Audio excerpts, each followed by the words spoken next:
Merong dalawang napakadayang abilities itong si Loki. Ang kanyang legendary Devil Fruit ng Elbaf at ang legendary weapon din ng Elbaf na ang Ragnir. At tulad na rin ng weapon ni Shamrock and possibly maging ni Shanks, meron ding sariling will, meron ding sariling soul ang weapon na ito. Kung paano mangyayari ang 4v1 sa gitna nitong si Shanks, Gaban, Loki, Harul at ang iba pang mga guards sa loob ng West Castle kontra kay Harald pero hindi pa rin nila ito matalo. At ang katotohanan na talagang si Loki pala talaga dapat ang susunod na hari ng Elbaf. Ang lahat ng yan, tatalakayin natin sa ating full chapter review ng One Piece chapter 1169. Kaya siguraduhin nyo nang nakalike, nakasubscribe at narin nyo ng bell button para automatic ma-notify kayo pag release natin ng susunod na video. Kaya wag na nating patagalin pa, let's go! Ang title ng chapter na ito ay I Have to Die Now, na para bang itong tumatakbo sa isip ni Harald habang kinokontrol siya ni Imu. Sa pagsisimula ng chapter ay makakarating muna tayo sa Realm of the Sun, dito sa bahay ni Gyaban. Habang inaamin ni Gyaban na nakamit daw niya itong si Garp at inamin sa kanya ni Garp na may anak daw talaga si Roger. Na dahilan kung bakit naisip nitong si Shanks na meron daw pala silang little brother. Dahil alam natin na itong si Shanks at si Buggy nga ay napakabata para sa Roger's crew. At binanggit din naman ni Gaban na tama daw ang iniisip nitong si Shanks dahil kahit noon pa, mga anak na talaga ang turing ng iba pang mga crews nitong si Roger kay Buggy at dito kay Shanks. Ayon din kay Shanks, kung anak daw talaga siya ni Roger, dumadaloy din daw sa dugo ng batang yon ang pagiging isang Pirate King. Who knows, baka sa susunod na era ay ang batang yon daw ang maging susunod na Pirate King naman. Na sinagot naman ni Gaban na oo, posible yon at magandang ideya yon.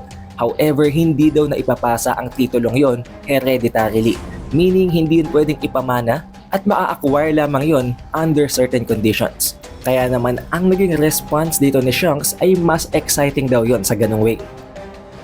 In the very same time na nagkakaroon ng masinsinang usap sa gitna ni Gaban at nitong si Shanks, may nangyayari na sa loob ng West Castle.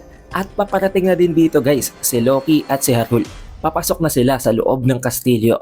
Pero ang nangyayari pala sa loob, napakatindi na. Pinatay ni Harald ang isa sa kanyang mga soldiers. Nagtataka din maging si Harald kung bakit niya yung ginawa. Dahil sabi nga ng kanyang sariling mga soldiers, inutusan daw niya ang isang kawal na ito para talian siya, para ikadena siya. Bakit niya ito pinatay? Napaisip ngayon si Harald dahil it does not feel wrong for him, na para bang hindi naman mali para sa kanyang ginawa. Kaya na-realize niya dito na unti-unting kinokorrupt ni Imo ang kanyang utak. Dahil ang nasa isip niya ngayon, ang kahit na sino nahaharang sa kanyang gustong gawin ay dapat niyang patayin. Na kinokontradict ang mismong prinsipyo niya na alisin ang violence, na linisin ang pangalan ng mga higante at ng Elbaf Kingdom. Nang dahil dito, na-realize na din ni Harald na possibly na idulot ito ng promotion niya sa pagiging isang Holy Knight. Lalong-lalo pa, ang mas malalim na seal na natanggap niya sa promotion, ang Deep Sea Covenant Contract. Naisip agad ni Harald na kung habang buhay mananatili ang contract na ito, magiging siyang isang walking hazard, isang napakadelikadong individual para sa Elbaf Kingdom. Dahil kung ganito nga, may magkamali lamang na konti, papatay niya agad, malalagay sa panganib ang buhay ng mga tao or ng mga higante sa loob ng Elbaf Kingdom, which will mean the last 144 years na talagang nag-work hard siya para linisin ang pangalan ng mga higante, mawawala ng kwenta. Dahil lamang sa pagkakamali niya na tanggap niya ng seal mula kay Imu. Kaya nakapag-desisyon agad itong si Harald. Napaka-decisive na decision guys. Sinigawan niya ang lahat ng kanyang mga kawal at inutusan niya ito na patayin na siya nito. By this way, mapipigilan niya ang mas malala pang mga phenomena. Pinagsisisigawan at inuutusan at pinipilit talaga ni Harald ang kanyang mga kawal na patayin na daw siya nito habang hindi pa siya completely nakokontrol nitong si Imu. However, hindi naman kapareho ng ginagawa ng kanyang katawan ang ipinag-uutos niya. Dahil habang inuutusan niya ang mga kawal na patayin siya, kusa namang gumagalaw ang kanyang katawan para patayin din ang kanyang sariling mga soldiers. Kahit na hindi maintindihan ng kanyang mga kawal ang inuutos at ang dahilan kung bakit pinapagawa yun sa kanila ng kanilang sariling hari, wala silang choice. Kailangan nila itong sundin, lalong-lalo pat silang mamamatay kung hindi nila yun gagawin agad. However, sa pagkakataong ito guys, nasaktuhan ito ng pagpasok nitong si Loki at ni Harul sa loob ng audience room. Meaning, itong tunay na nangyayari bago natin makita na pinagtatatagtad ng pagtusok ng mga kawal ni Harald ang kanilang hari. Dahilan kung bakit nagulat si Loki at maging si Harul. But the difference is, kung nakakalungkot ang scene na yun, mag-iibang mood na yun dito. Hindi ito nakakalungkot. Bagkos nakakatakot at nakakakilabot pa. Imbes na maiyak si Loki at itong si Harul at imbes na maawa ang mga guards dito kay Harald, mas lalo pa silang natakot dahil hindi ito tumalab kay Harald. Alam naman natin guys na after maging fully pledged na Holy Knight itong si Harald, nagain niya ng immortality. Dahilan kung bakit hindi namatay si Harald at ang mga tumusok sa kanya ng mga sarili niyang soldiers ay pinagpapatay niya din. Nagkaroon ng konting switching of scenes guys bago magpatuloy ang laban sa loob ng West Castle. At dito ay inamin, sinabi na talaga nitong si Shanks dito kay Gaban kung anong tunay na nangyari. Na sa loob daw ng Holy Land ng Marijoa, pareho silang dalawa nitong si Harald na nabigyan ng pinakamababang level ng seal, ang Shallow Sea Covenant Contract. Although oo, mababa pa lamang ito, meron na din itong restrictions. At yun ay ang kapag nasa loob sila ng range ni Imu, kapag malapit sila sa Holy Land ng Marijoa, hindi sila pwedeng kumontra sa mga utos ni Imu. Meaning kapag abot sila ng voice ni Imu sa loob ng range na yon, pwede din palang makontrol itong si Shanks kahit na shallow seal pa lamang ang nasa kanya. Pero kahit papano, since shallow seal pa nga lang ito, hindi pa ito ganun kahigpit na nangangahulugan guys na after nilang makalabas sa range ni Imu, kapag nakalayo sila sa Holy Land ng Marijoa, malaya na sila ulit. Kaya nakapagkita ang dalawang ito sa labas at doon sila nag-usap ng masinsinan, ang dalawa ni Shanks at ni Harald. Habang sinasabi nitong si Harald na alam daw niya at nakikilala talaga niya si Shanks. Alam niya na member ito ng Red-Haired Pirates at hindi niya lamang ibinlow ang cover nitong si Shanks nang nasa Marijoa pa sila. This explains kung bakit sinabi ni Garling dito kay Harald na kapag daw kailangan sila bilang mga God's Blade, kailangan nilang bumalik sa loob ng Marijoa na para bang kailangan nilang mapapasok muna sa range ni Imu para mautusan silang muli. Ito rin ang rason kung bakit kahit merong seal si Shanks, hindi siya nakokontrol ni Imu. Talagang hindi siya lumalapit sa Marijoa not until maputol ang kanyang braso. Ngayon, since medyo nakikilala na nga nitong si Shanks, si Harald, alam niya na kapag binigyan ng opportunity, kapag binigyan ng chance itong si Harald na ma-promote sa pagiging isang fully pledged na Holy Knight, tatanggapin yun ni Harald as long as may kapalit ito na pwedeng makaapekto sa pagkilala, sa paglinis sa pangalan ng Elbaf Kingdom. Na tinanong naman ni Gaban, ano naman daw ang problema doon? Masama ba yun? Na sinagot nitong si Shanks na dito magkakaproblema dahil alam ni Shanks na napaka-greedy ng mga higher-ups ng world government at alam nila na hindi ito tutupad sa kanilang mga pangako.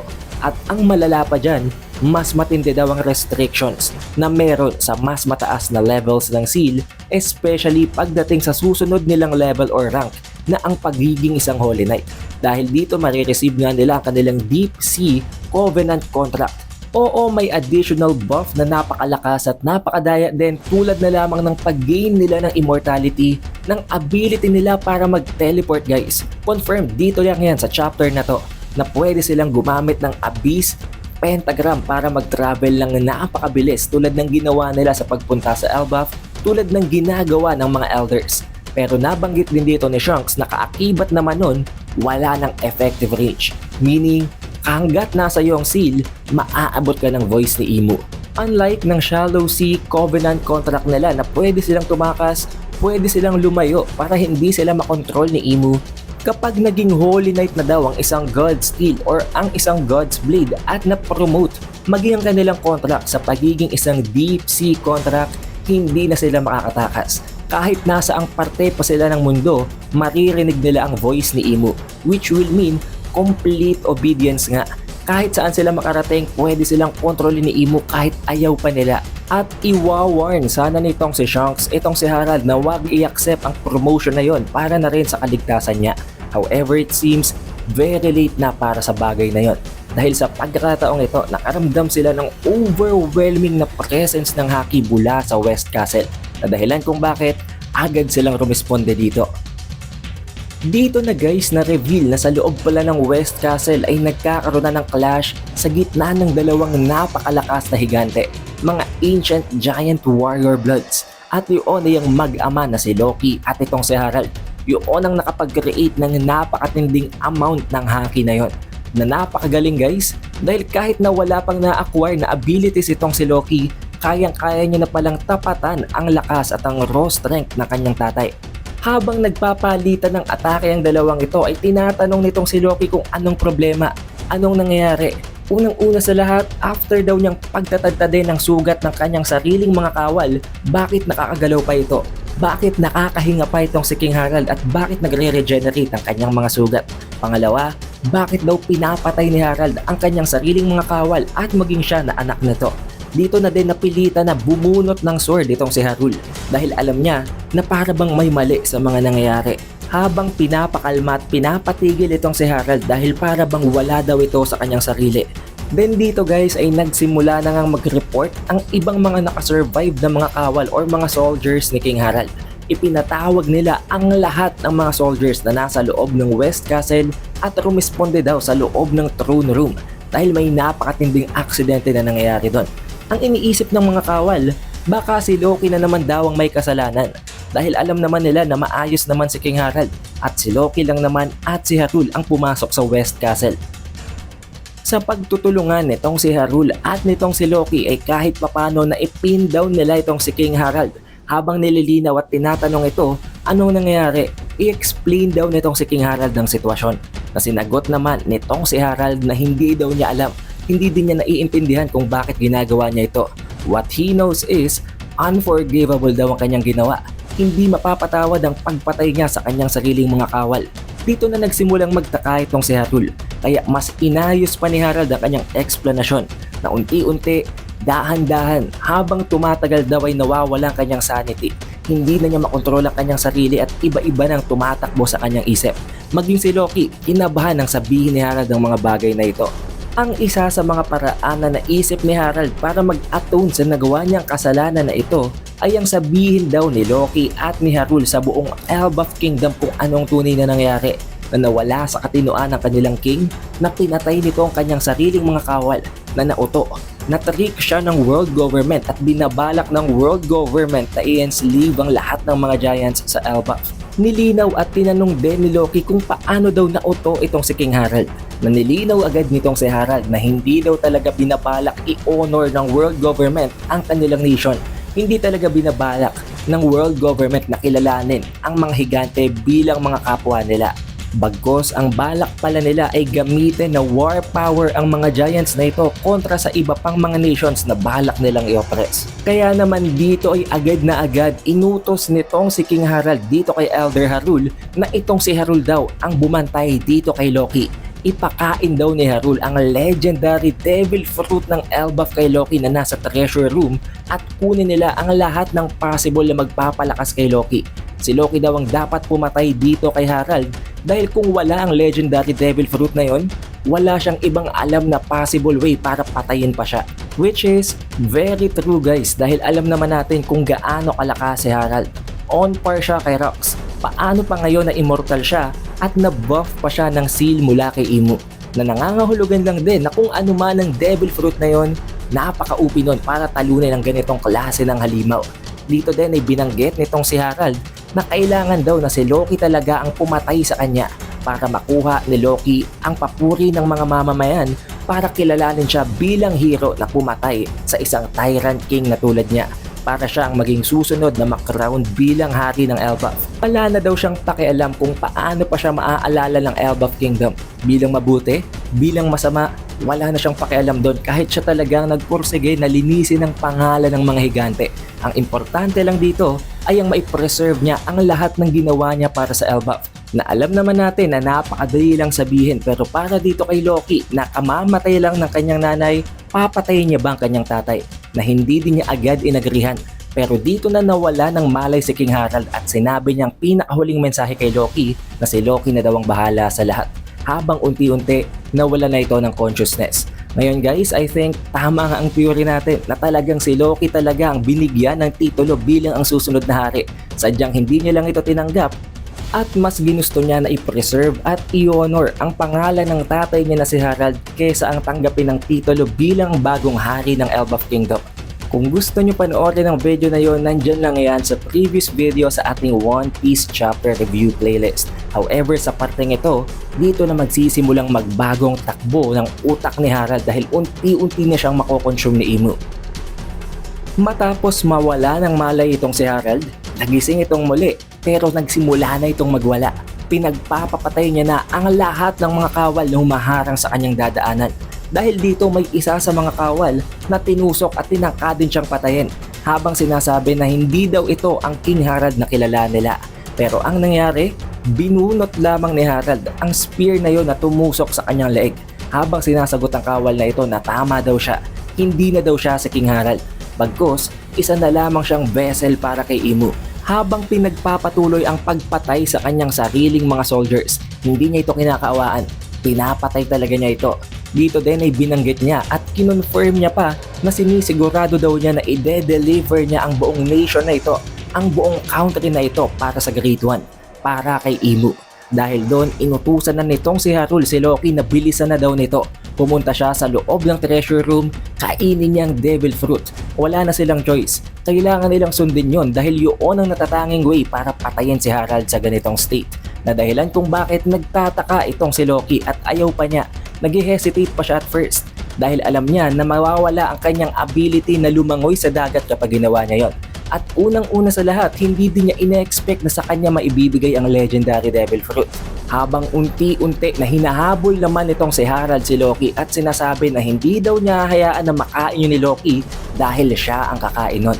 Na kino-contradict niya na dito guys ang kanyang sarili dahil kasasabi nga lang niya na si Loki dapat ang kumain nun, which proves na corrupt na talaga ni Imo ang kanyang utak. Dito ay hindi naman pumayag itong si Harald habang sinasabi na hindi daw yun pwedeng kainin itong si Harald dahil once na mangyari yun, mawawasak ang buong mundo. Na nagpapakita lang guys ng kung gaano kadelikado, gaano ka-overpowered ang kung anumang devil fruit na yon na itinatago ng Elbaf Kingdom habang tinutusok at binubutas ang dibdib nitong si Harald. But since, dahil nga immortal si Harald, hindi ito tatalab. Ang ginawa pa dito nitong si Harald, kinuha niya kanyang sariling sword at tinusok ang ulo nitong si Harald. Dito ay para bang napaka-sarcastic at napaka-disrespectful pa nitong si Harald. Habang sinasabi na ang legendary sword na ibinigay daw sa kanya ni Harald, ibinabalik niya na ngayon. Dahil dito wala lang natitira pa para bantayan itong si Harald at unti-unti niyang maaabutan itong si Loki. Pero ang ginawa ni Loki, mas binilisan niya pang pagtakbo habang sinasabi na siya daw ang kakain sa devil fruit na yon at hindi niya yun ibibigay dito kay Harald. Buti na lamang sa pagkakataong ito ay dumating na si Shanks at itong si Gaban. Pinagtulungan nila ng isang combo attack itong si Harald. Nagawa nila itong mapatumba but still, aware ang dalawang ito na hindi yun sapat dahil napansin nila na nagre-regenerate din ang napakaraming cuts na ginawa nila sa katawan ng King ng Elbaf. Natuwa naman itong si Harald na dumating si Gaban at ang isa pang individual na ito na hindi niya pakilala as of the moment dahil kararating nga lang dito ni Shanks. Nag-aalala din itong si Gaban dito kay Harald pero in-explain ni Harald na okay lang daw na iligtas siya ng helmet. Na most likely hindi lamang tinamaan ng kanyang utak dahil kung tumama ito, patay na siya ngayon. Na nag-explain din guys na hindi talaga si Loki ang may gawa nito. Pero ipinakakalat nitong si Harald na si Loki ang may gawa nun. Na I think na-explain naman natin sa previous video kung anong possible reason kung bakit. Na siguro ino-honor lamang nitong si Harald ang desisyon ni Loki na huwag dungisan ng pangalan ng kanyang tatay. Sinalo ni Loki ang kasalanan sa lahat ng pangyayaring ito na dahilan kung bakit nakatali at nakakulong siya ngayon sa Underworld. Kakausapin pa sana nitong si Shanks si Harald habang sinasabi na baka naman daw, baka lamang may choice pa itong si Harald. Baka pwede niya pang pigilan ang pagkontrol sa kanya ni Imu. Baka kaya niya pa itong i-resist. Baka kaya niya pang tanggalin ng contract seal. However, ang sagot sa kanya ni Harald, maganda naman daw pala ito. Maganda na may immortality siya. Maganda na mas malakas pa siya ngayon. Na dahilan kung bakit mapapansin nyo guys na talagang nakorrupt na ang utak nitong si Harald. Si Loki naman agad-agad na pumunta sa loob ng treasure room, agad niya itong binuksan at mako-confirm natin dito na ang silhouette before ay walang iba kung hindi si Loki talaga. Hindi si Shanks, hindi isang Holy Knight, hindi si Shamrock kung hindi si Loki. At kung papansinin ninyong mabuti, katabi ng napakalaking treasure chest ng Devil Fruit, nandito ang hammer na ang Ragnir na gumulat dito kay Loki dahil sinimulan siya nitong atakihin as if ang hammer na ito ang nagbabantay sa legendary Devil Fruit ng Elbaf.